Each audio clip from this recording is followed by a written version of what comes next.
Good morning, and welcome to Jabil's fourth quarter and fiscal year 2024 earnings call. It's also our virtual investor briefing. I'm Adam Berry, Senior Vice President of Investor Relations and Communications. As a team here at Jabil, we're excited to share with you a couple updates as it relates to our business. This includes some organizational updates as well as an outlook for fiscal 2025. We'll begin today's call with a quick introduction, setting the stage for what promises to be an informative session. Then we'll move on to our 2024 results led by Greg Hebard, our Chief Financial Officer. In thinking about 2024, it was a challenging year, no doubt, but it was also a very important year as we took some strategic strides as an organization while continuing to look after our customers, employees, and shareholders. For starters, we divested our mobility business for $2.2 billion and returned the majority of those net proceeds to shareholders through a robust buyback program. Through this divestiture, we not only improved our diversification in terms of geographic footprint, but we also reduced our exposure to a business that required higher levels of capital. At the same time, the organization persevered in the face of some pretty stiff headwinds. This is evidenced by strong margins, roughly inline core earnings per share, and strong free cash flows. And we did all this despite $6 billion less in revenue year over year. This suggests to me that Jabil is far more resilient today than when compared to previous downturns. And finally, we reorganized our internal structure to focus on speed, precision, and solutions. This approach targets our ability to serve each distinct end market effectively by creating domain expertise in core areas and better positions Jabil for growth. As a result of the organizational realignment, we will transition our financial reporting structure from 2 segments to 3.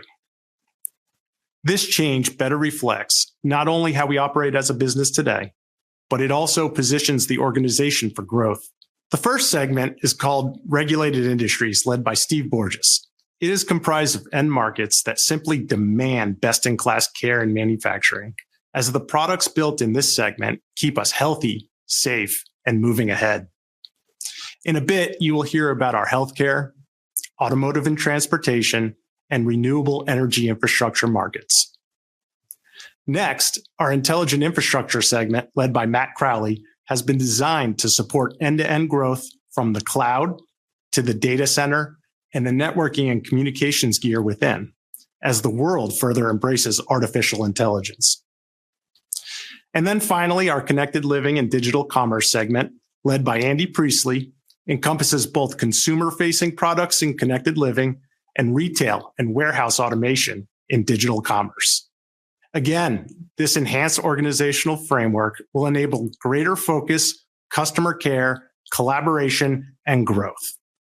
In a bit, you will hear from all 3 of these business leaders. And finally, we'll conclude with a business update from our newly appointed Chief Executive Officer, Mike Dastoor. From Mike, you will hear about team, targets, strategy, and why we think Jabil is uniquely positioned to benefit from a recovery through our global capacity and network of factories. But before we jump into the details, please note that today's presentation is being live streamed, and during our prepared remarks, we will be referencing slides.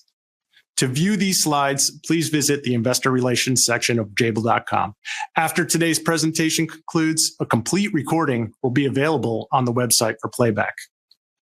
In addition, we will be making forward-looking statements during this presentation, including, among other things, those regarding the anticipated outlook for our business, such as our currently expected fiscal year net revenue and earnings. These statements are based on current expectations, forecasts, and assumptions involving risks and uncertainties that could cause actual outcomes and results to differ materially.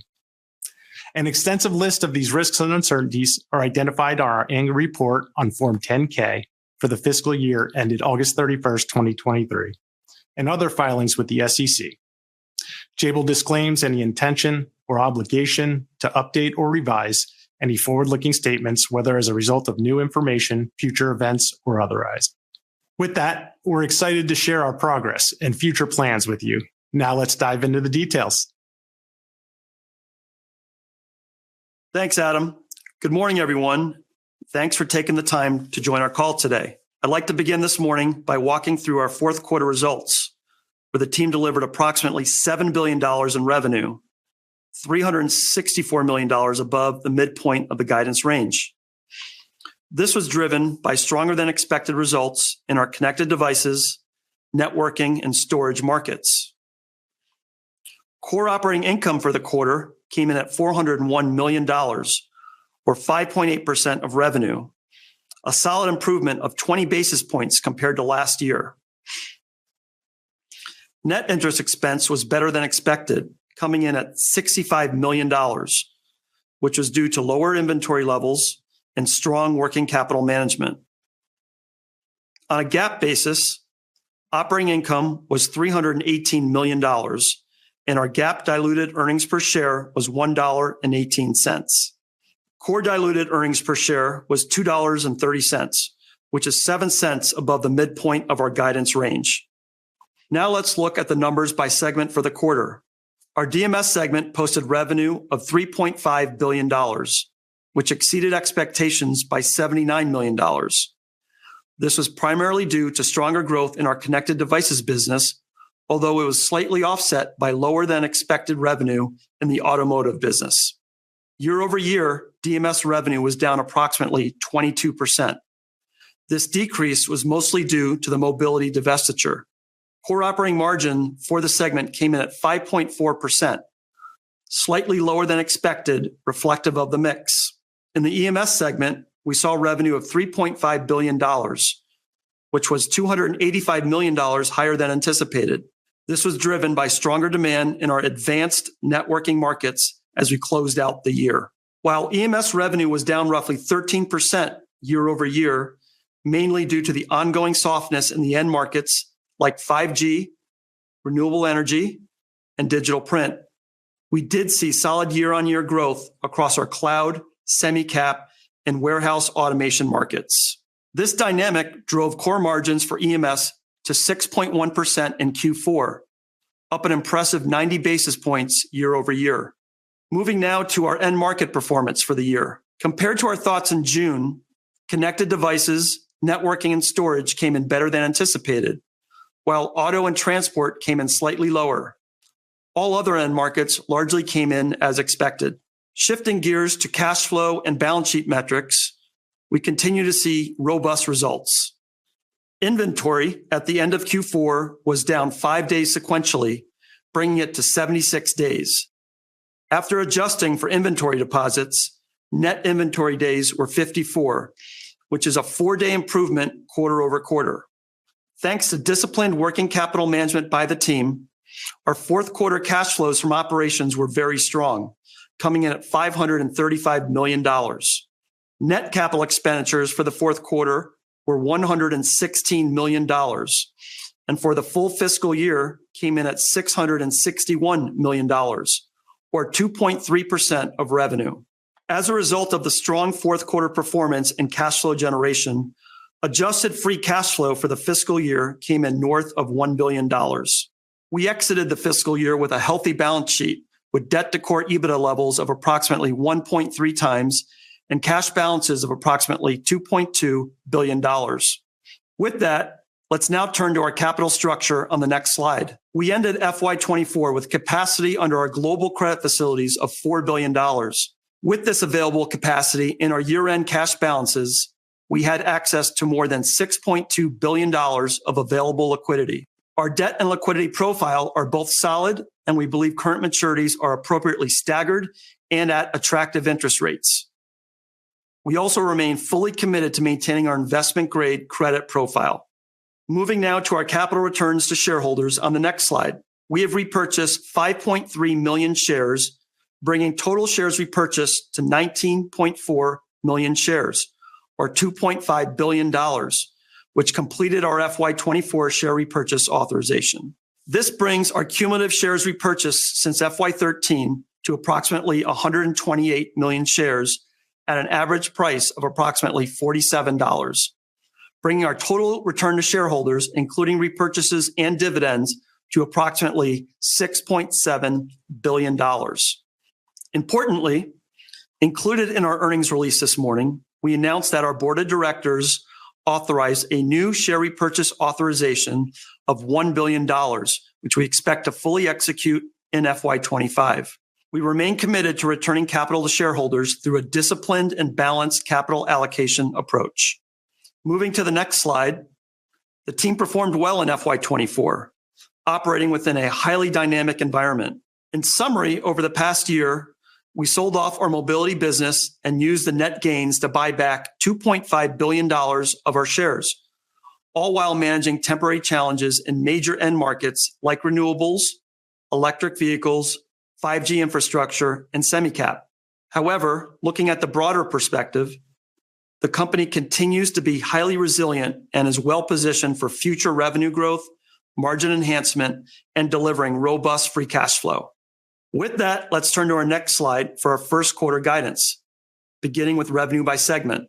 As Adam highlighted earlier, we're pleased to unveil this new business unit organizational reporting segment structure today. We will transition our reporting segments in FY25 from DMS and EMS to 3 new reporting segments: Regulated Industries, Intelligent Infrastructure, and Connected Living and Digital Commerce. This change is aligned with our new management structure and with how we drive our long-term planning and forecasting. For Q1, we anticipate revenue for our Regulated Industry segment will be $2.9 billion, down 9% year on year, reflective of softness in the renewable energy and EV markets. For our Intelligent Infrastructure segment, we expect revenue for the quarter to be $2.3 billion, down 4% year on year. This is mainly due to us exiting certain legacy networking businesses at the end of Q4 FY24. In our Connected Living and Digital Commerce segment, revenues are expected to be $1.4 billion. The year-over-year decline is primarily driven by our mobility divestiture.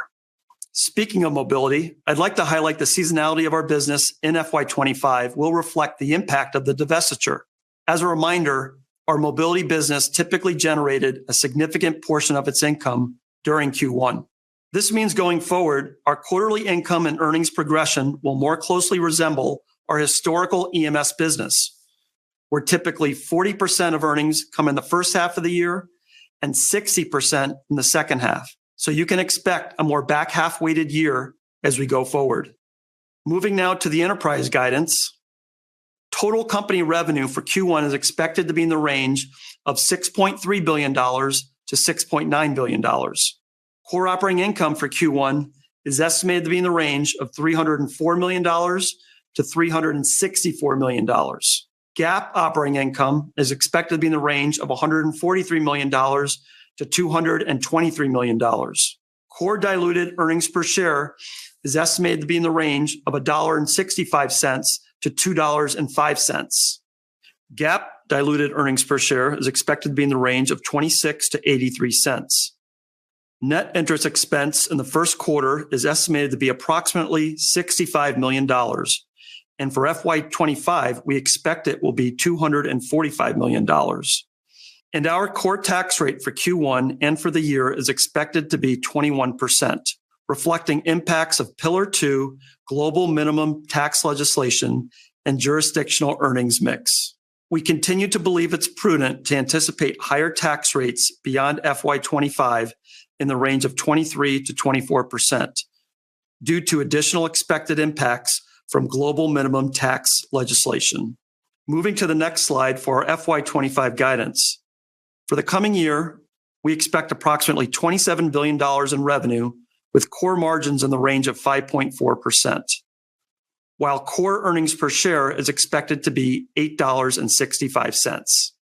Please keep in mind in FY24, we divested our mobility business partway through the fiscal year, while we also made the strategic decision to reshape our portfolio away from products in the legacy networking space.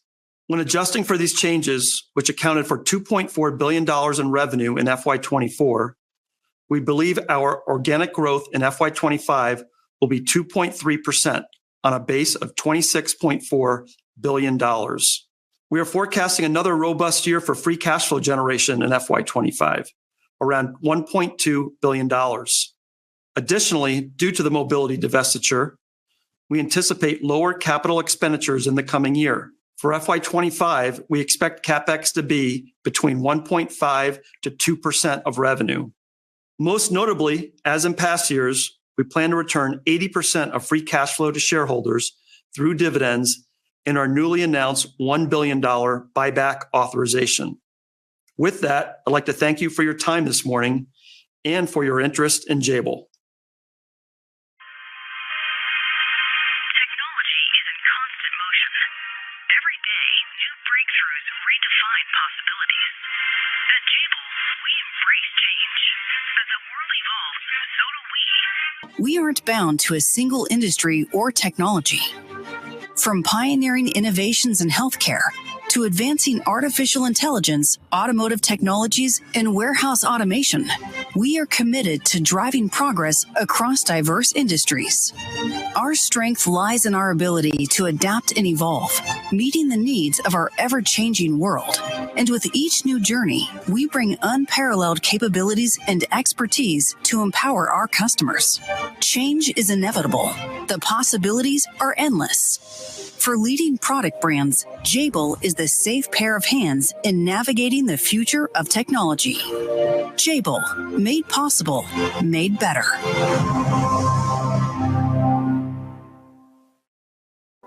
Hi, everyone. I am excited to share some details on our regulated industry segment. Each of the end markets in this segment plays a critical role in addressing some of the most pressing challenges and opportunities in the world. Let's first start with healthcare. Many of the macro trends we've been discussing for the last several calls remain unchanged. Connected care is creating new markets by enabling remote monitoring and telehealth solutions. Personalized medicine continues to drive improved patient outcomes, particularly in the management of chronic diseases. By tailoring treatments to individual patients, healthcare providers can achieve better results and enhance the quality of life for millions of people.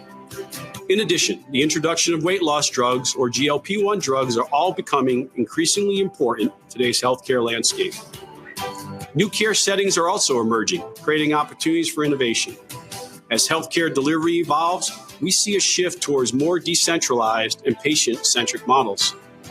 This opens new avenues for developing advanced medical devices and technologies that can be used in a variety of settings, from hospitals to the home. As a result, we continue with a strong pipeline of design engagements to enable connected devices and home healthcare products for our customers.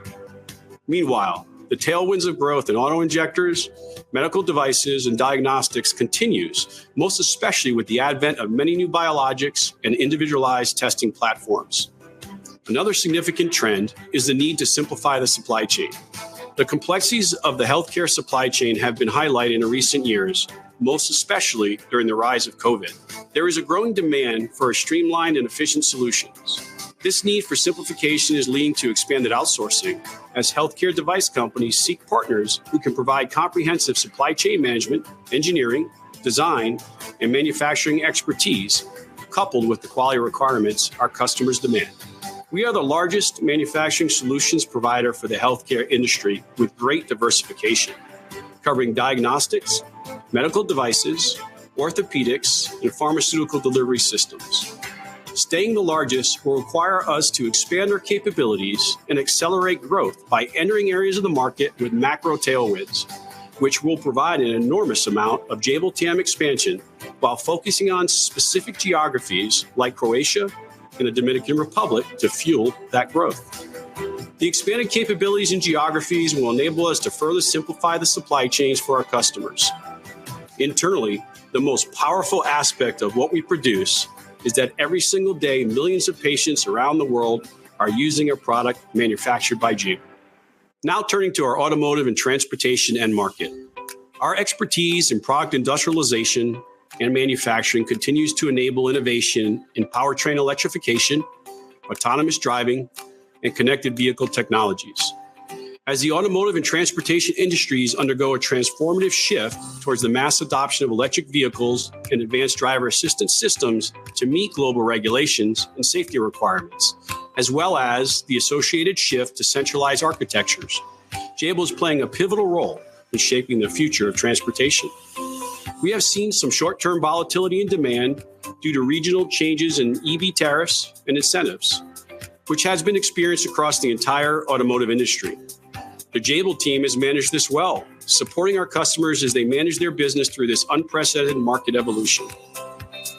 Jabil remains partnered with global market-leading automotive OEMs across the most important technology platforms of the foreseeable future: advanced driver assistance and autonomous driving systems, connectivity, electrification, and software-defined vehicles. 3 of these platforms are agnostic to vehicle type, providing us with an opportunity to support our customers however they choose.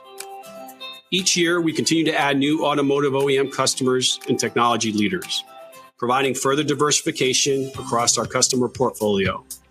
This positions Jabil extremely well as the automotive industry works towards meeting future governmental vehicle emission targets. Outside of our automotive customers, we remain engaged with strategic OEMs and suppliers focused on advancing precision agriculture. We leverage experience gained from serving automotive customers, as well as capability expertise from across Jabil, such as optics and fluidics, to help our customers bring the most innovative new farming technologies to the market.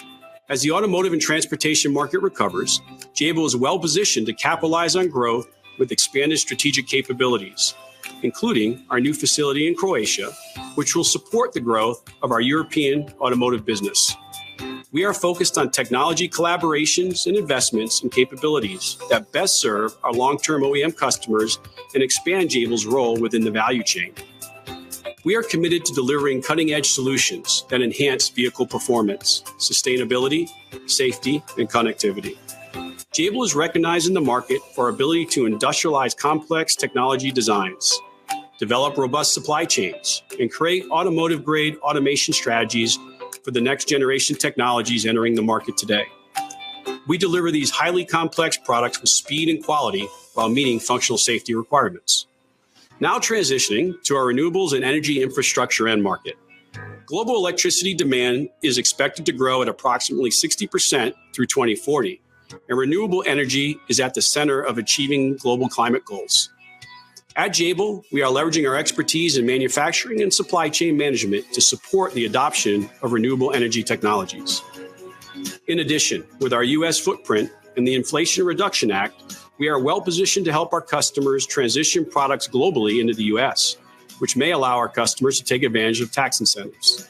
Our work spans a wide range of applications, from inverters and optimizers to wind turbines, energy storage systems, and smart grid technologies.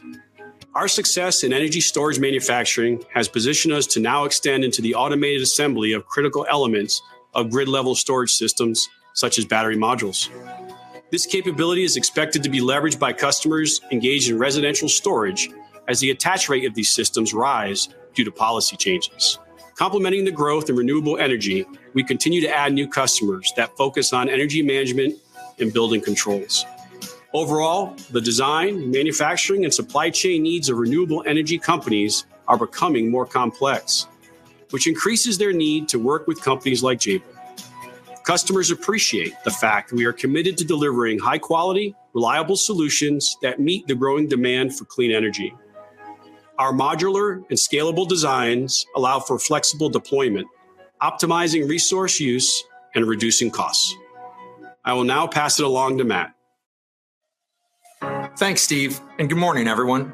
Today, I'm excited to share some insights into our work in the Intelligent Infrastructure segment and discuss the evolution of cloud technology cycles, including the transformative impact of artificial intelligence.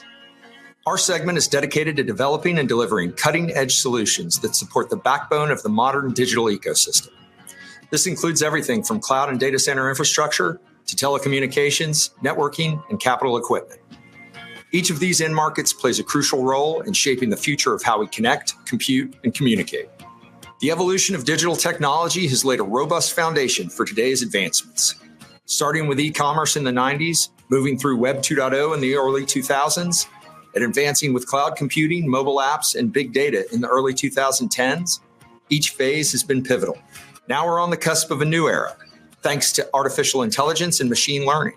These emerging technologies promise to reshape everything in our lives, from solving major health conditions to seamless autonomous transportation, emphasizing the critical role of cloud infrastructure as an enabler to these innovations.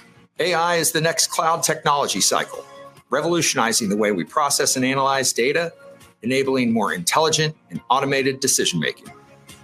At Jabil, we're at the center of this evolution, providing our customers with advanced manufacturing solutions they need to stay competitive in a rapidly changing landscape.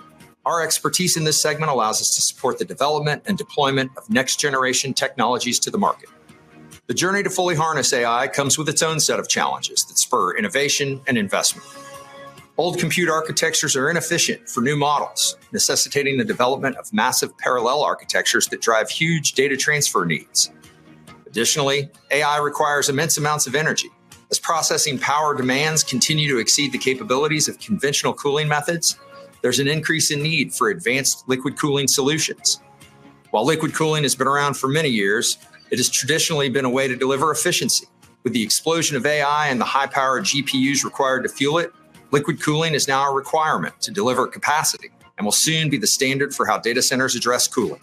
The pace of innovation associated with today's GPU silicon is twice as fast as legacy silicon architectures. This creates new challenges when launching products from development into production. In our intelligent infrastructure segment, Jabil has built engineering and architecture capabilities that allow us to enable this transition of hardware from development to production at scale, while also enabling us to keep pace with the accelerated development cycles we see being driven in the market today. Additionally, as GPU speeds increase, so does the need for high bandwidth interconnect, driving the need for cost and power efficient photonic interconnect. Across all of these technologies, we are actively investing in capabilities that offer our customers differentiated value for solutions that meet these emerging requirements. One specific example of differentiated capability is our recently announced investment in Jabil's advanced packaging OSAT and process development facility for photonics. This technology will become more important over time as power continues to become more scarce and the need for higher speed and lower latency inside systems becomes more important. Our investments in this space positions Jabil to be at the center of one of the next innovation cycles as the industry moves to co-packaged optics and on-chip solutions. In addition to our focus on creating these key capabilities, we're also expanding our footprint in strategic geographies as we scale our support of AI data center build-outs. Our facility in Pune, India is a key manufacturing site for our AI customers and has executed exceptionally well. And while our demand for manufacturing in India has been driven by AI-related hardware requirements, Jabil has customers across all three of our segments asking us to leverage the region. Because of this, we have recently announced our intention to further expand our footprint in the country. The unique capabilities we have built throughout this technology value chain are core to a strategy that is both agile and resilient, giving Jabil the ability to support massive scale from secular tailwinds like AI, while being ready for whatever comes next in the market. Ultimately, Jabil is a key player within the technology ecosystem, ready to help customers overcome today's challenges and prepare for tomorrow. We're leveraging our expertise to support the increasing demand for advanced processors, high-speed photonics, and sophisticated hardware solutions. Our solutions are designed to be scalable, secure, and adaptable, helping our customers to stay ahead. I'll now pass it along to Andy to speak about the Connected Living and Digital Commerce segment. Thanks, Matt. Hello, everyone. I lead Jabil's Connected Living and Digital Commerce segment. Today, I'd like to take a few minutes and talk to you about our work in digital commerce, and more specifically, warehouse automation. When we think about the definition of commerce, it's the exchange of goods and services, especially on a large scale. Commerce is made possible by production and fulfillment, and at Jabil, we are a critical enabler within that ecosystem. Jabil is the largest manufacturing solutions provider for digital commerce and warehouse automation customers. Our expertise and scale allow us to support the largest players in this industry as they navigate the complexities of digitization and automation. Leaders in this market are focused on digitization. In the aisles, electronic shelf labels and other connected technologies are becoming part of a unified commerce strategy. These innovations are transforming the shopping experience, making it more seamless and efficient for the consumer and allowing a higher standard of compliance for the retailer. At the checkout, most shoppers are now using contactless payments. Jabil is a leading provider of point-of-sale and self-checkout solutions, having over 15 years of experience building and now designing these products. This shift in technology not only enhances convenience, but also aligns with the growing demand for safer, touch-free interactions. Additionally, research shows that most consumers today are likely to choose a business that offers grab-and-go services over a more traditional business model, highlighting the importance of speed and convenience in the modern retail landscape. Another element of the digital commerce system that may not be as immediately visible or apparent is what happens behind the scenes in warehouses and distribution centres around the world. Billions of dollars of goods are moved through these warehouses and fulfillment centres every day, and warehouse automation has seen significant growth. The integration of digitization, automation, and robotics in these environments is revolutionizing the way we manage inventory and fulfill orders. E-commerce has more than doubled since 2019 to over $1.2 trillion today. This would not have been possible without higher and higher levels of automation being deployed in these fulfillment centers globally. Jabil is working both directly and indirectly with many of the world's largest brands on autonomous mobile robots, automated sorting systems, and automated guided vehicles.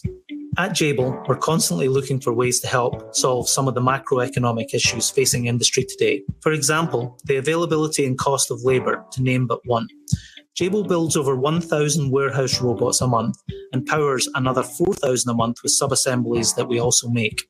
As we look to the future, we have several exciting projects that look to solve these labor issues with even more creative humanoid robotic solutions.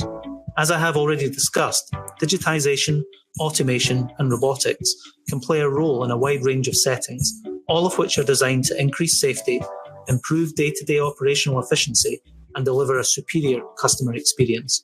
From automated picking and packing to real-time inventory management, these technologies are driving significant improvements in productivity, cost, accuracy, and compliance.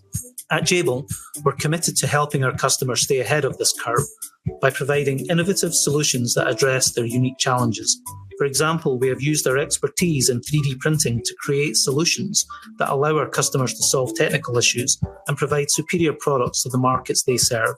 We're constantly looking for ways to continue to help our customers become more efficient and meet the needs of their own customers. Our goal is to enable a more connected, efficient, and customer-centric approach to commerce and logistics. We look forward to continuing to drive innovation and deliver value to our customers in these exciting and rapidly evolving fields. Now I'd like to pass it off to Mike DeStoor for closing. Thanks, Andy, and thank you everyone for joining us today. Over the last 3 months, I've had the opportunity to travel to a number of our sites and spend a lot of time on the shop floor with our teams. Let me address a question that understandably came up a number of times on my travels and which I believe many of you on the call have as well. I'm often asked, Mike, are you going to change the strategy? What are you going to do differently? Well, our enterprise level strategy is sound, and while I have made some changes to focus the organization more on profitable growth while also reducing risk, I will largely maintain the same direction that has allowed us to be so successful for the past few years. Our diversified approach across multiple end markets with secular trends continues to provide a solid foundation. This approach was pressure tested in FY24 as we faced multiple headwinds across several end markets and still delivered strong margins and free cash flow. Today, the company is much more resilient than in years past. During my first few months as CEO, I've spent considerable time ensuring we have the right people leading our 3 distinct businesses. Each of these businesses has a different growth expectation, lead time, margin and balance sheet profile, outsourcing maturity levels, and product lifecycle times. It was imperative to ensure our teams remain focused in their respective areas of domain expertise. Based on what I've seen in the last 3 months, I feel like we've gotten that part right. We have 3 business leaders in Steve, Matt, and Andy that have the tenure and experience in Jabil, a solid pedigree, deep domain expertise, and know-how to run a global manufacturing business at scale. I also believe we have the right team running our factories, led by Fred McCoy, another nearly 25-year Jabil employee. Fred's unique combination of commercial experience and manufacturing operations will allow us to be more agile and more efficient as the complexities of manufacturing continue to grow. And finally, our supply chain organization is in exceptional hands with Frank Mackay. Frank has developed a highly experienced, long-tenured team with extremely strong relationships in the supply chain over the last 25 years, which, along with investments in advanced supply chain systems, gives me full confidence that Jabil continues to be best in class in the industry. This well-rounded enterprise leadership team is already delivering results, securing new business across each of our distinct segments. In regulated industries, Jabil continues to partner with global market-leading automotive OEMs, offsetting EV demand softness with new wins. particularly as tariffs dictate the localized manufacturing of vehicles. In healthcare, we will soon be expanding our GLP-1 drug delivery business in Europe through new wins with existing customers. We've taken our manufacturing and automation and industrialization capabilities designed in the US market and replicated those efforts in Europe, which we believe will result in solid multi-year growth. We've also recently won new programs in the diabetes wearables area. As mentioned earlier, lead times on new wins in the healthcare space due to medical validation requirements means these wins only show up in FY26 and FY27. In intelligent infrastructure, our team is squarely situated at the center of the data center infrastructure backbone. We lead with design and engineering to build the hardware and infrastructure that will enable artificial intelligence. Jabil is also well positioned to participate in the recovery of the capital equipment end market during our fiscal 25. Year on year, we expect the intelligent infrastructure segment to be up by $1 billion after adjusting for the exit of legacy networking businesses Greg mentioned earlier. In connected lifestyle and digital commerce, our team is driving innovative solutions to address our customers' desire to automate their warehouse and retail environments as labor becomes increasingly difficult to find. As we move through FY25, our digital commerce business will grow as we have won new programs with both new and existing customers in that space. Also, while early days, the robot and humanoid end market seems to be evolving rapidly, and Jabil is currently participating in that. At Jabil, we build stuff, leveraging our vast engineering capabilities, global footprint, and long-term partnerships. Technologies constantly evolve, but Jabil will continue to skate to the puck by investing in engineering-led tuck-in capabilities, which will allow Jabil to be technology agnostic. For instance, in the automotive sector, Jabil has built engineering capabilities that are equipped to support both hybrid and EV platforms, depending on which one prevails. In the data center infrastructure space, Jabil has built engineering and architecture capabilities that allow us to keep pace with the accelerated development cycles and transition from older compute architecture to GPU-led system-level design and hardware production at scale. This, along with our investments in OSAT and power management engineering capabilities, means we're in a good position to offer our customers differentiated value for solutions that meet the ever-evolving requirements in this space. Similarly, in the digital commerce space, Jabil's advanced automation engineering investments uniquely position us to provide automation solutions across various fields, including retail, warehouses, and robots. Transitioning to our financial priorities and unique approach to the market, it's important to highlight that both will remain consistent. 6 years ago, we deliberately refocused our organization with the intention of achieving core operating margin expansion, consistent earnings growth, and robust, predictable cash flows. To this end, we aligned our management compensation metrics to better match investor expectations. None of this changes, and importantly, our capital allocation framework continues to be aimed at creating long-term value for shareholders. And when it comes to our approach with customers, we utilize customer-centric work cells that are focused on supporting a single customer. This approach is highly effective and sets us apart from competitors. Regardless of the customer's manufacturing location worldwide, a dedicated team supports them across the 3 regions in Asia, the Americas, and Europe. Each work cell provides tailored solutions in 3 key areas of expertise: advanced engineering-led engagements, AI, ML-supported manufacturing solutions, and robust supply chain systems. Currently, around 70% of our engagements are led by engineering initiatives. The complexities of modern supply chains and geopolitical challenges, along with the need for advanced software solutions and manufacturing closer to the end market, have significantly enhanced Jabil's value proposition. This increased engagement means enhanced stickiness and margin improvement compared to even 5 or 6 years ago. And when you look a level deeper within each of our segments, you'll find an exceptionally diverse array of customers, including some of the world's biggest, most innovative, and successful brands. This is by no means a complete list of the customers we serve today, but it's certainly impressive by any standard, especially when considering many of our customers rely on Jabil as the sole source for their products. Now, let's discuss our global footprint, which we believe is a significant competitive advantage. To be abundantly clear, we place considerable value on maintaining a large-scale global manufacturing footprint. However, as the geopolitical situation continues to evolve, our ability to adapt, combined with our designation as a U.S. domiciled manufacturing service provider, is becoming increasingly important as we help our customers navigate this complexity. Following the divestiture of our mobility business, our footprint has become largely balanced, with nearly 1/3 of our factories located in each of the Americas, Europe, and Asia. Over time, we believe there will be further demand for manufacturing that resides closer to the end customer.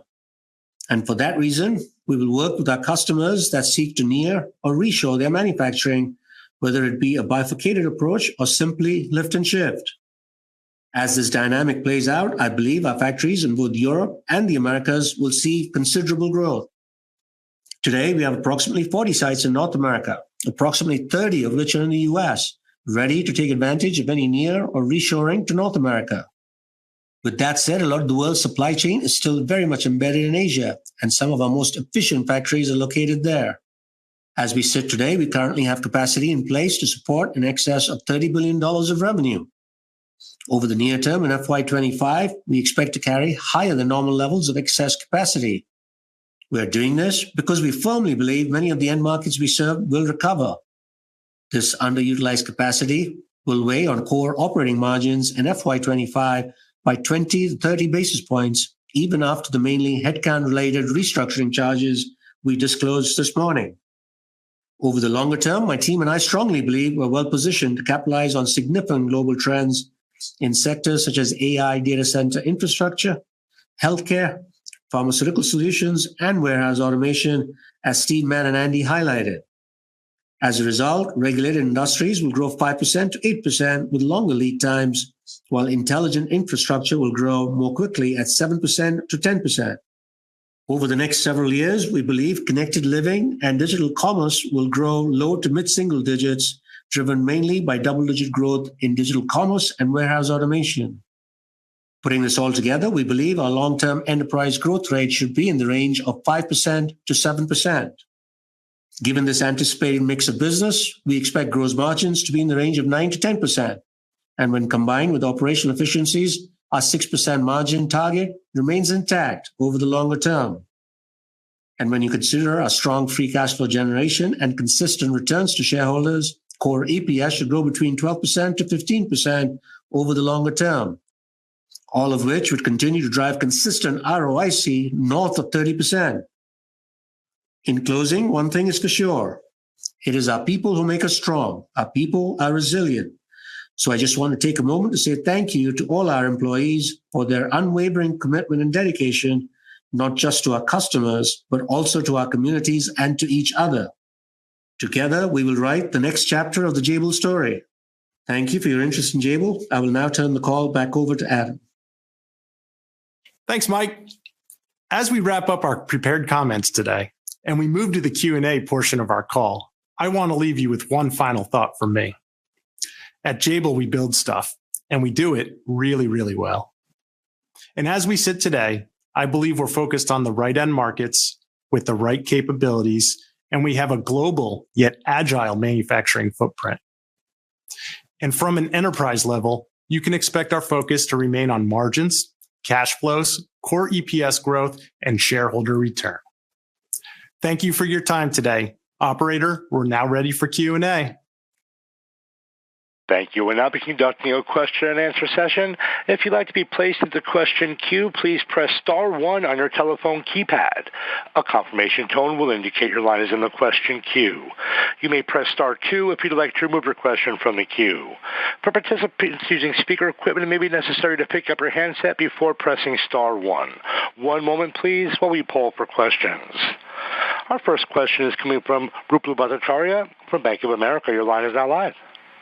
Hi, thank you for taking my questions, and congrats to Steve, Matt, and Andy on your respective assignments. For my first question, I'd like to ask related to the cloud and data center infrastructure segment. Your guidance for fiscal 25 suggests 11% year-on-year growth. Are you seeing any slowdown what is the impact from consignment in fiscal 25? And is low double digit the right way of thinking about revenue growth in this segment? And if you can talk about what your plan is to expand revenues in this segment beyond your existing customers. Hey, Ruplu, it's Mike. So I'll start off, and then I'll hand it over to Matt to provide some more details. But before I start, I just want to thank the whole team here. There's a hurricane blowing outside, but we're all hunkered down in the office to do this call. So thanks to the team. As regards to intelligent infrastructure, you're absolutely right. Year on year, we're seeing, I think the growth rate is about 12% if you back out the legacy network customer that we disengaged with. We talked about it on the last call. I talked about it again on this call. So I think it's a 12% growth rate year on year. Now, I'd like to remind you that intelligent infrastructure also has 5G in it, and it has a cyclical semi-cap business as well. And obviously, in the up years, the semi-cap business will do well. In the down years, it will not. So overall, if you look at the year-on-year increase, extremely valid over the long term, 7 to 10%, still extremely strong given the other parts of the business that are in this segment as well. So I'll hand the call over. I think from a consignment, by the way, the impact is very small, and I think the business that I'm most excited about and that Matt's most excited about is the whole data center infrastructure business that will continue to grow, and I expect that to grow in double digits as well. So, Matt, if you want to just take the rest of the question. Yeah, hey, thanks, Mike, and appreciate the question, Ruplu. Let me kind of focus on the back half of your question around our plans to expand the segment beyond our existing customers. So we are hyper-focused on executing the strategy that we've put in place over the past 18 months. And a good proof point of that is our silicon photonics business. If you think back to last November, we announced a transaction that brought in capability and capacity. And inside of the first 12 months, we've already seen that pay off in that we have now landed business with 2 new hyperscale accounts, which we're currently shipping product into. So we're hyper-focused on executing there. We believe that our roadmap moving forward on the qualification of 800 gig parts as well as 1.6T coming in calendar year 25 will allow us to continue to expand our customer base there. We're also super focused on executing our power and cooling business in the data center. We're currently beginning to ramp our ability to help customers retrofit data centers, which today are air-cooled, need to be retrofitted to go from air to liquid, and soon will be liquid to liquid. So we really feel like the capabilities we've built over the past 18 months in these spaces is going to allow us to continue to expand the customer base, and we've already seen some really nice proof points of that to date. Okay, thanks for that, Matt and Mike. For my follow-up, I'll ask a question on healthcare. Again, looking at the growth rate for next year, 2% year on year seems a little low. Is the market itself growing low single digits right now? And can you talk about what you're seeing in terms of the various end markets within healthcare? Mike, I think you talked about GLP-1. Can you talk a little bit about that? What does that add in terms of revenue margins? And is there a likelihood of another J&J type of deal going forward? So just any details on the growth rate and what you're seeing in the markets. Hi, Ruplu. This is Steve. Let me take that question. The overall healthcare market is growing about 3 to 4%, and we've been challenged this year. I think Mike mentioned this on prior earnings call with the GLP-1 drugs. They've impacted our medical device segment really due to the reduction of the gastric bypass surgeries. But when I look at the business going forward, and I'll link to your question on GLP-1s as well, but our healthcare business continues to be incredibly well positioned. The growth of GLP-1 drugs and some of the new wins that we've been able to obtain, are really associated with the injectors that we manufacture. And then you take a look at, just the challenge across the world as it relates to diabetes care. We got some nice new wins with CGMs, minimally invasive device growth, and the need for auto injectors, generally speaking, because biologics are becoming dominant and with the complexities of the diseases. And so we've won some exciting new programs. I think in Mike's opening remarks, he mentioned fiscal year 26, 27.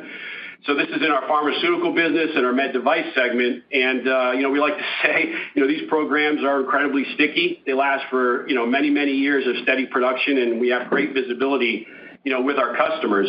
And what's also exciting is these are launching in some of our new factories, both in the Dominican Republic and Croatia. As a reminder, and again, Mike mentioned this, but, the complexity of healthcare is really tied to the validation requirements, and then you have the complexity of lead time for automation. So, new wins typically launch, in cycles that are 2 to 3 years, before you kind of reach that steady state production. But love where we're positioned in our healthcare business. The second part of your question, let me take that, which is the J&J question. Certainly we remain positive. We've seen a strong pipeline that we're positioned on currently, and it's at all different levels of discussions. And that's a really solid sign that our healthcare OEMs, they still view divestitures as a potential strategy for moving to outsourcing faster. So we'll see how those transpire over the year, but pipeline is really strong. Okay, thanks for that, Steve. Mike, if I can squeeze another quick one in, just looking at your global footprint, what is the current utilization? And you talked about an impact of 20 to 30 basis points. Do you think that there's a need for any restructuring of the footprint? And which end markets do you see investing in over the next year? Thank you. Thanks for all the details. Hey, Ruplu. So in my prepared remarks, I talked about how after the mobility divestiture, our footprint is really well balanced. It's 1/3 in the Americas, 1/3 in Europe, 1/3 in Asia. Currently, our capacity is set up for a $30 billion plus revenue run rate. We've got new facilities in Croatia coming up. We've got new facilities in Dominican Republic coming up. So there's a whole bunch of sort of capacity that was put into place or was put in place to come up in 25. So the utilization that we have today, normally we run around 80 to 85%. Our utilization today is closer to the 70% level, and that creates obviously a surplus capacity issue. One of the things we're not doing, and again, I mentioned that in my prepared remarks, one thing we're definitely not doing is go and restructure or reduce the number of sites, because we believe, and this is a very strong belief, that the end markets that we're in will come back. We feel EVs will come back. We know healthcare will be steady Eddie. The growth that we're seeing in semi-cap, the growth that we're seeing in the cloud data center infrastructure parts of the business, we're well positioned for that. And when that business comes back, by the way, there will be a decent level of leverage. The 20, 30 basis points that I talked about, that is a headwind right now. So we're not restructuring capacity. I think we did disclose this morning that we're sort of restructuring some of the SG&A piece, the headcount piece. If you think of the $3 or $4 billion gap that we've had in our revenue, 3% of that is around $100 million in SG&A. So we're trying to address some of that. At the end of the day, we're marching to 6%. If we can get our gross margins in that 9.4, 9.5 range and get our SG&A down into that same 3.4, 3.5, you have a 6% margin. It's just pure math. So that's what we're trying to do here. But we strongly believe that the businesses that we're in, they will come back. So no restructuring of capacity at this stage. Great. Thank you so much. Thank you. Next question today is coming from George Wong from Barclays. Your line is now live. Hey guys, so thanks for taking my question. I just first of all, I just want to ask about capital equipment. Obviously, it's cyclical, as you guys mentioned, but almost 20% growth stood out to me. Just curious if you can hone in a little bit, just talk about the driver behind it. Is this a new wins or just a easy compare? Just kind of curious about this strong double-digit growth for the semi-cap for this year. Matt, do you want to take that? Yeah, I'll take that one. Hey, George, thanks for the question. Yeah, we're definitely seeing some mix shift occurring in the business in our automated test equipment space, because I think there is a pretty clear attach rate there to some of the GPU silicon required to drive AI. So where customers are trying to get more capacity and more yield out the door for customers, we've seen an increase around demand for the ATE business. I think that's the primary driver. We're also seeing a bit of the recovery coming a little bit sooner than we expected on the WFE side. So overall, I think that the ATE business and the attach rate to AI is a big part of that increase. Okay, great. Just a quick follow-up. Can you kind of expand and talk about kind of margin for the AI business? Margin seems to be the focal point for investors, kind of as you guys high-grade a portfolio, fast-growing AI cloud business with higher margin. Just how you think about, also kind of liquid cooling, kind of OSAT and, silicon photonics, potentially higher margin. And quickly, I'm just curious, since you guys resegmented, not sure if we can still reconcile to this $6 billion AI revenue you guys talked about a couple quarters ago. Besides this cloud and DCI, maybe there's some in the AI networking. So just curious whether that's still sort of a valid number we should look at, from grow by $1 billion to $6 billion this year, or should we just stick to a new sort of disclose the segmentation of $5.1 billion for the cloud DCI for this year? Thanks. Yeah, no, thanks. I think in general, an easy way to think about margins is that we expect AI margins to be in line to slightly accretive to the enterprise targets that we've laid out.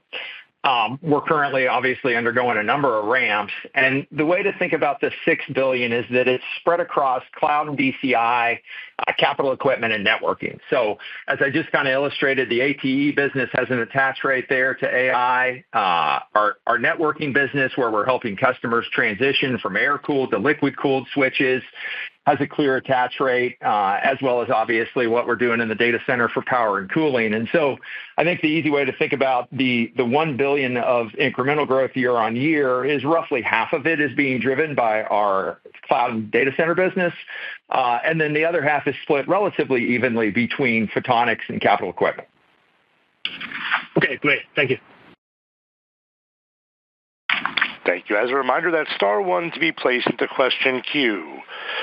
Our next question is coming from Stephen Fox from Fox Advisors. Your line is now live. Hi, good morning, and thanks for doing this call in the middle of a hurricane. I guess just on the automotive and transport segment, the numbers in the quarter, at least the revenues, were a little less than expected again. The guidance for the full year, this fiscal year, is down.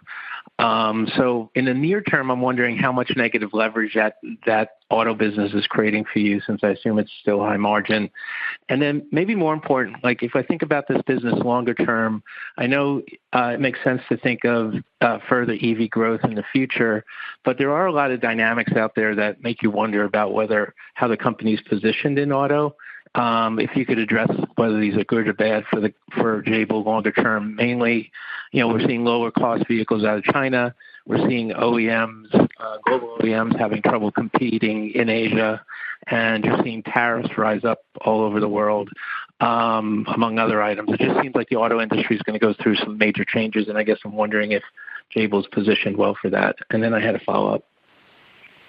Thanks, Steve. This is Steve. We kind of hit this at a kind of a broad level, and then we can, if you need to dial in further, let me know. But I think, as I said in the opening remarks, it is going through kind of a transition phase, a transformation phase in the auto market, and it has been hampered by higher interest rates. The government incentives in many cases have been reduced, and then you have, like as you mentioned, the overall tariff situation. So it's been pretty dynamic, and we've seen some push outs of programs that we had thought about for this fiscal year. But, when you take a look at the general, consumer challenges as well with the charging infrastructure concerns and battery range, you kind of sit back and you say, geez, there's some challenges ahead. And what I'll say, though, is despite the challenges, I actually remain pretty excited about the EV, market, because the growth, you look at different forms of predictions, but still expected to be in the 25 to 30% range through 2030, albeit, that's down from 48%, but that's still really strong growth. And, so I'd say that between the growth rates and our ability to grow new relationships, we during this softness. We've added some new OEM relationships. We have a strong pipeline of opportunities. And I'd also say the team's done a really nice job during the softness where they've added other products that are agnostic to vehicle type. And that really shows the strength of our OEM relationships to try to use some of that capacity that we had in place to support their programs. And then I'll just close with, in addition, we actually launched on time an OEM relationship in Croatia. And so we're excited about, that business as well. Yeah, that's Steve. That covered pretty much everything except for the short term. I'm just now dial it back and talk about like the negative leverage this year as auto and transportation maybe are down a little bit. Let me answer that question, Steve. I think there's definitely some level of negative leverage there. As you're aware, our Croatia factory that was put up, that's coming online actually this month or in October, was mainly an automotive factory. Some of that has got pushed out. We're actually converting that Croatia factory mainly to a GLP-1 sort of healthcare factory. Just shows how nimble and agile someone like a Jabil can be. That's the beauty of the model here. But there is definitely going to be some level of negative leverage. The good thing is our revenue is not going down by 10-20%. It's just not going up. So there's a little bit of deleveraging, but not so much. But there are definitely newer pieces of our capacity that are coming online, which are getting pushed out a little bit. Great, that's helpful. And just as a quick follow-up, the cash flow targets for this fiscal year are pretty impressive. Can you just walk through the puts and takes in terms of how we see free cash flow go up again, towards that $1.2 billion number for the year? Thanks. Yeah, hi, Steve. This is Greg. We're very confident on the $1.2 billion guidance on free cash flow. As Mike spoke on in his remarks regarding free cash flow conversion of being 80 to 100% of core net income, we feel 25 is going to be stronger. A couple things, related to that. We are targeting to take another couple days of working capital, out of the cash cycle, and CapEx. We're seeing CapEx being approximately $200 million down year over year, as we're looking at 1.5 to 2% of CapEx of revenue this coming year. So, really do feel confident on that $1.2 billion. Great, that's helpful. Thanks a lot, and stay safe. Thanks, Steve. Thanks, Steve. Thank you. Next question is coming from Melissa Fairbanks from Raymond James. Your line is now live. Hey, guys. Thanks so much. I hate to say it, but it seems like we're always running from a hurricane down here during your year-end calls. It'd be great if we could change that pattern. That would be fantastic. So just to start, I love the new segmentation and all the detail that you're giving us. I think it gives us all much better visibility into the real drivers. So thanks for that. Matt, you are the popular one on the call today. So I've got a question for you. Up and down the supply chain in the cloud and data center, infrastructure supply chain, we've heard of increasing pricing pressure, both from NVIDIA on their suppliers or attempts to protect the margins by the hyperscalers as the cost of these compute systems continue to skyrocket. I'm wondering if you're also seeing some pressure from your customers as they're more cost conscious when they're planning out their portfolios, or if this is actually an opportunity for Jabil as, to maybe help consolidate the supply chain. Yeah. Hey, thanks, Melissa, for the question. What I would tell you is that we're constantly under price pressure, right? It's part of the business. So is it a little bit more so than typical? Maybe, but it's something that we have to deal with on an ongoing basis. So does it afford us an opportunity? Absolutely. And we're constantly looking at ways to consolidate. Are there opportunities in the market that we see that would create more value for our customers? We're constantly looking at that. I don't think it creates an opportunity beyond the typical one, though. So it's an ongoing effort to manage costs. We'll continue to do it. We'll continue to look for efficiencies that deliver value for our customers, but it's nothing we're not used to. Okay, great. Thanks. Maybe a quick one for Steve. So in the healthcare business, I was wondering if we could get a quick update on the equipment side of things, like the surgical robotics, the imaging. You had mentioned there's an uptick in GLPs, maybe offsetting some gastric bypass surgeries. Wondering how that's playing through your customers' planning longer term. Yeah, thanks for the question, Melissa. So, certainly genomic testing it continues to increase where we can kind of get granular on the disease and how to treat it. And so we are seeing growth in our diagnostic space, linked to that, which is really exciting. On the general, GLP-1 side, as I mentioned before, we continue to see very strong growth in that area of the business. As it relates to the other equipment areas like med devices, I'd say that we continue to see a growth rate of that 3 to 4% range currently as we grow in the diabetes area of the business. Robotic surgeries obviously is an area that we strategically invested in over the past several years. We've added new customers, and we continue to do more and more of the surgical equipment itself, which is exciting and gives us great diversification and capability expansion as well that can be used elsewhere. So we really like where we're positioned there as well. Perfect. Thanks. This may be a question for all of you, or Mike, maybe you can address this. It's something I've been getting asked about. I think I know the answer, but just in case. Wondering how your customers are approaching the upcoming election. If there's been any change in their ordering or planning, or even delays with some of their longer-term program planning.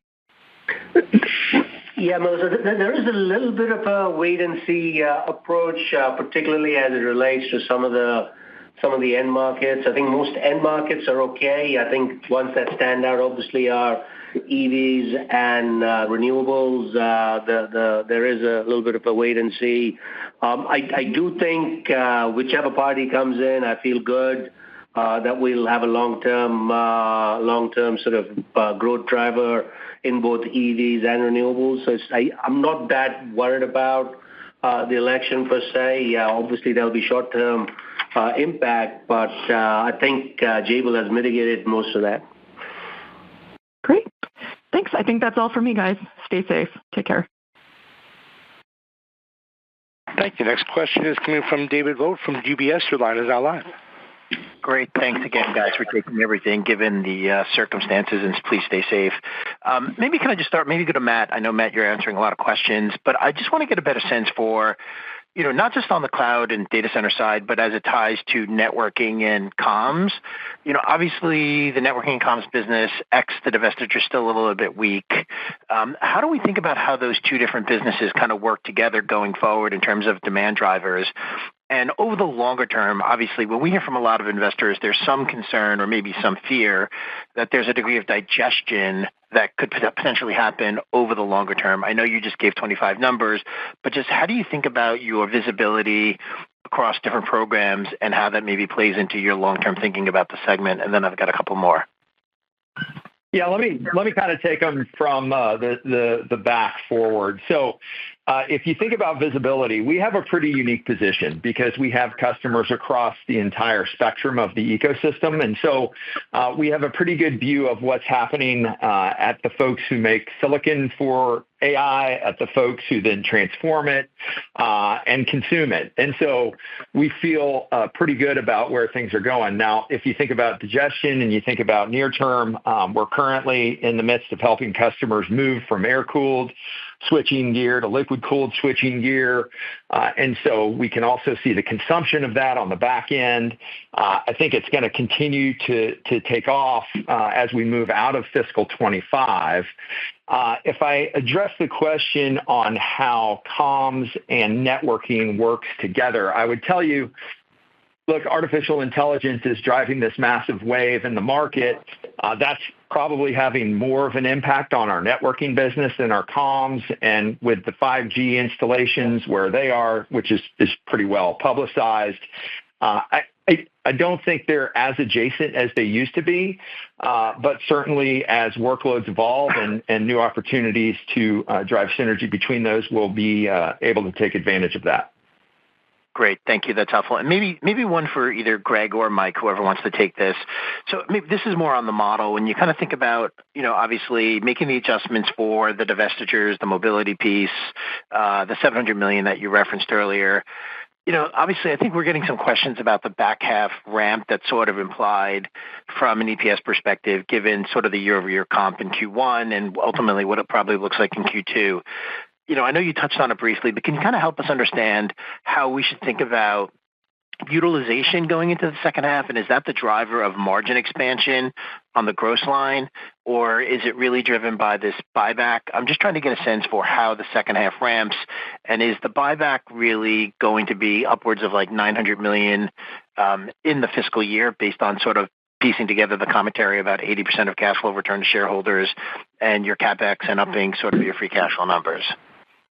Thanks, David. I do think the 40-60 is critical. I think if you go back to our mobility days, Q1 was always the big quarter, and Q2 sometimes was a bigger quarter, sometimes wasn't, depending on the Chinese New Year impact. So mobility coming out are the bulk of our seasonality is sort of like an EMS seasonality. We do have some connected living business with our customer who used to be the largest customer, and that seasonality does come down in the second quarter. So there's a little bit of a mixed bag between the connected living, the EMS seasonality. So I'll ask Andy to provide a little bit more color on the connected living piece first, and then I'll jump back on after that. Yeah, thanks, David. As we look at that connected living piece, we're seeing some muted demand through the end. The consumer, we're taking a pretty conservative view of their demand picture, which I think is feeding into our overall numbers there. And then as we contrast that with digital commerce, which is much more of a level profile, we're in a really good shape for the second half. And then the second half, the margins, I think if you look at the EMS seasonality, our margins in EMS have always been higher in the second half of the year. So no major change there. The buyback, at this stage, we're going to be very opportunistic, do buybacks as and when needed. We fully intend to use the $1 billion authorization that the board just approved for us this morning. So there's obviously that will help on the EPS side, but nothing unusual. We'll be just spreading it across the year and opportunistic as and when we feel like it. Great. Thanks, guys, for all the help, and stay safe. Thank you. Thank you. Next question is coming from Mark Delaney from Goldman Sachs. Your line is now live. Yes, good morning. Thanks for taking my questions. I have a follow-up first on the data center market. Matt, you mentioned Jabil has won business with 2 new hyperscaler customers. Can you elaborate on how broad-based those wins are? Does it include assembly and services for hardware and racks, or was it more specifically tied into optical? And anything you can share around the timing for when some of these new program wins ramp up? Yeah, hey, thanks for the question, Mark. It is specific to optical, but it's an example of how our strategy is working as intended, right? What we've attempted to do is create capabilities outside of our core scaled-out manufacturing that allow us to access customers in different ways. And so while these wins with the 2 new hyperscalers are specific to our optical business, it gives us access to the hyperscalers to go and demonstrate that we can create value for them in all the other areas of our business. And obviously, with the mass adoption of folks who are trying to retrofit data centers to go from air to liquid, it puts us in a great position to have different conversations. Okay, helpful. Thank you for that. My next question was a follow-up on how you thought about guiding fiscal 25 and more with respect to revenue in the back half of the year. I'm hoping to better understand to what extent you tried to factor in any conservatism in terms of your forecasting by end market, given what happened last year with some of the volatility, I'm curious if you've changed your approach on how you're trying to factor in any potential market and macroeconomic volatility. Hey, Mark. We have learned from our lessons from last year, and the second half that we have put in here is relatively booked business. There's no assumptions of a huge recovery in the end markets. It's based off of seasonality. It's based off of our regular sort of wins that we have. Some of the wins take a little bit longer than others. There's multiple ramps going on. So I feel good about the second half of the year. There's nothing in there that would suggest that there's some level of optimism there. It's a pretty conservative number as well. That's helpful. And just lastly for me, and I'll turn it over.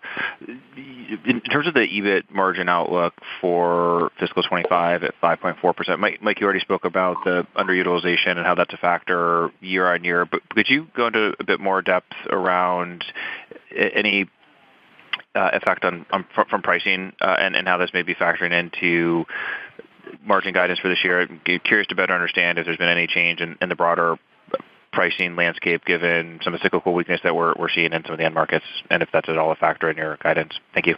Yeah, no, I'm not seeing any major pricing issues. I think the whole industry is doing really well from that perspective. I think it's just a matter of the surplus capacity that we're carrying today, and I talked about that. It's about 20, 30 basis points. Nothing more than that.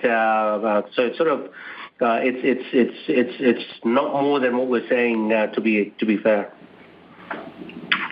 Oh, okay. Thanks so much, and wishing you all the best with the hurricane. Thank you. Thank you. Next question is coming from Matt Sheerin from Stifel. Your line is now live. Yes, thanks. Good morning, and thanks for all the information so far. My question is regarding that exit of your major networking customer. The first question is that revenue all out of the model? And in terms of balance sheet receivables and cash flow from that, was that mostly Q4, or are we going to see some of that in Q1? And then a sort of bigger picture, obviously it was a big step for you to exit from a customer that you've had for 20 plus years. And I know the industry, a lot of your peers have also been disciplined walking away from major revenue opportunities, looking at returns and margins. So the question is, have you looked at other relationships in terms of your portfolio back to customers? And is this sort of giving you a little bit more leverage with customers in terms of pricing and returns as you look at forward contracts? Thanks. Matt, the walking away from a customer, I think I've said it a number of times. For the last 6 years, we've been focused fully on margins. We've been focused on free cash flows, and we're looking at earnings and return to shareholders. If customers, we never sort of walk away from them directly. We try to negotiate a price, and if the price doesn't work out, that's when we disengage. So there's no walking away from customers, but there's definitely a disengagement going on there. As regards to your question on is it all done, it is all done. I think we call it out on our slide. There was about $700 million of revenue with the legacy network customer in 24. That will not repeat in 25 at all. And all the balance sheet items have also been closed. So we have a nice amount of sort of separation after 31st of August. Okay, thank you for that. And then just a follow-up on the end markets. Your renewable energy and infrastructure, it looks like you're actually guiding for growth. And I know we've heard, and you've had headwinds certainly in the demand front, and so have your peers. So what's behind that forecast for seeing at least modest growth next year? Sure.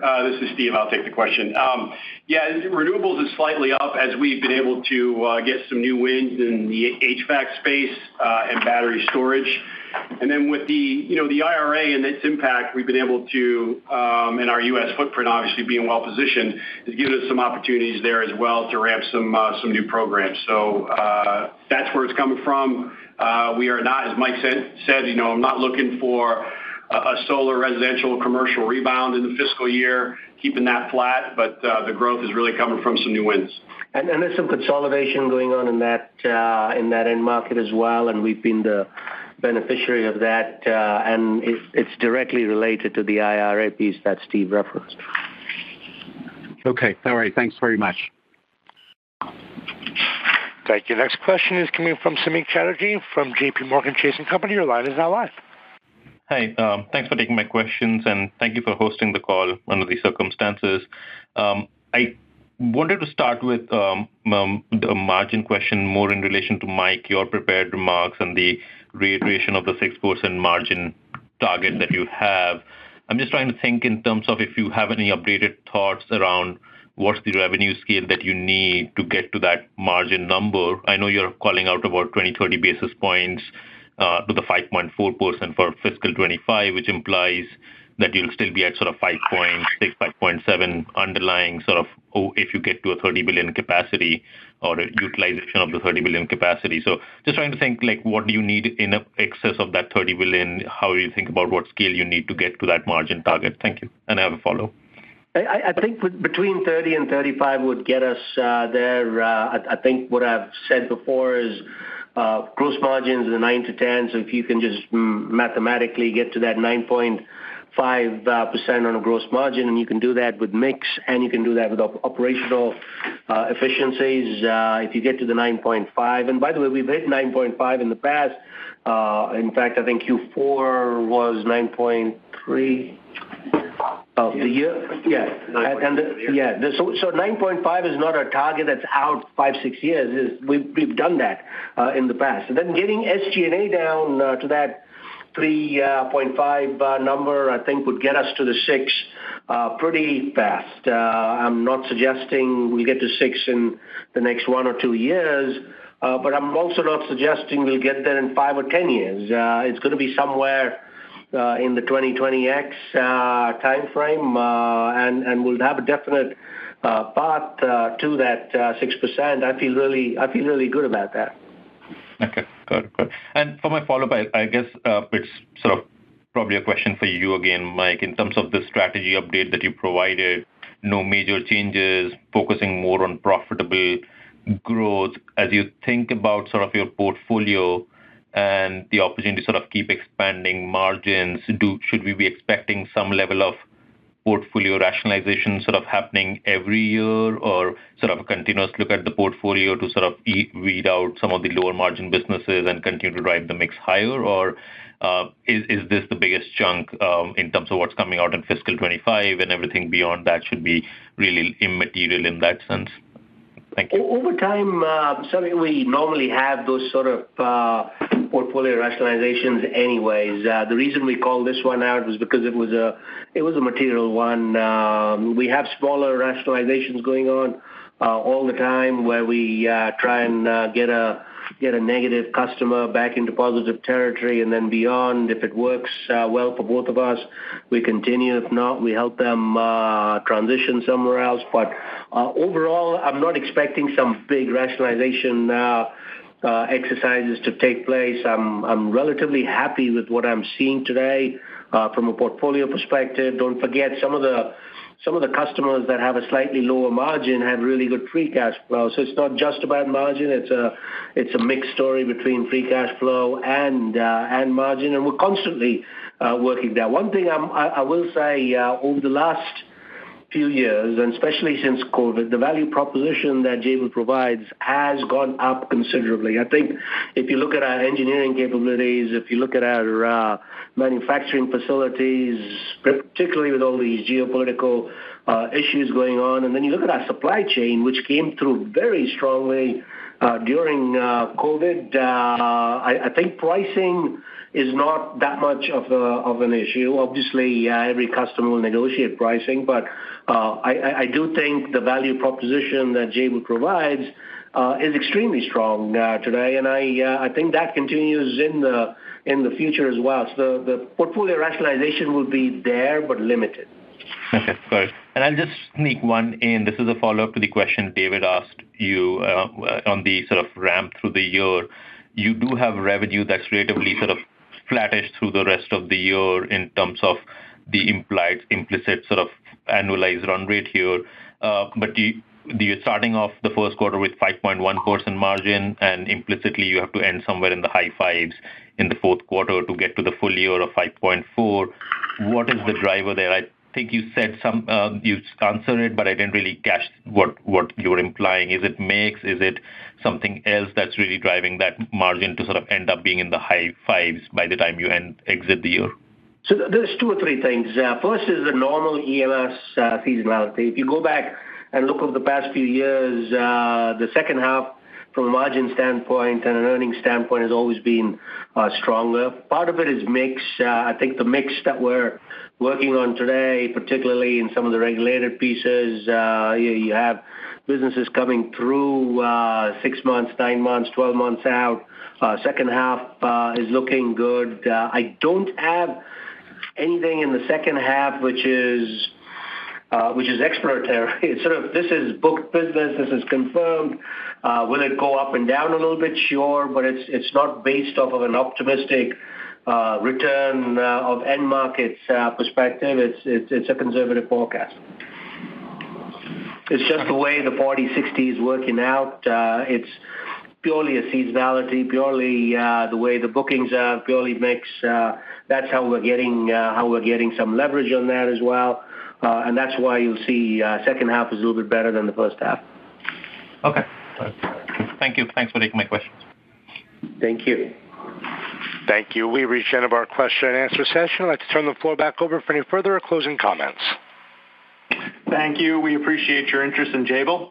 We look forward to getting back with you all over the next couple days, and we'll see you soon. Thank you. Bye. Thank you. That does conclude today's teleconference webcast. You may disconnect your line at this time and have a wonderful day. We thank you for your participation today.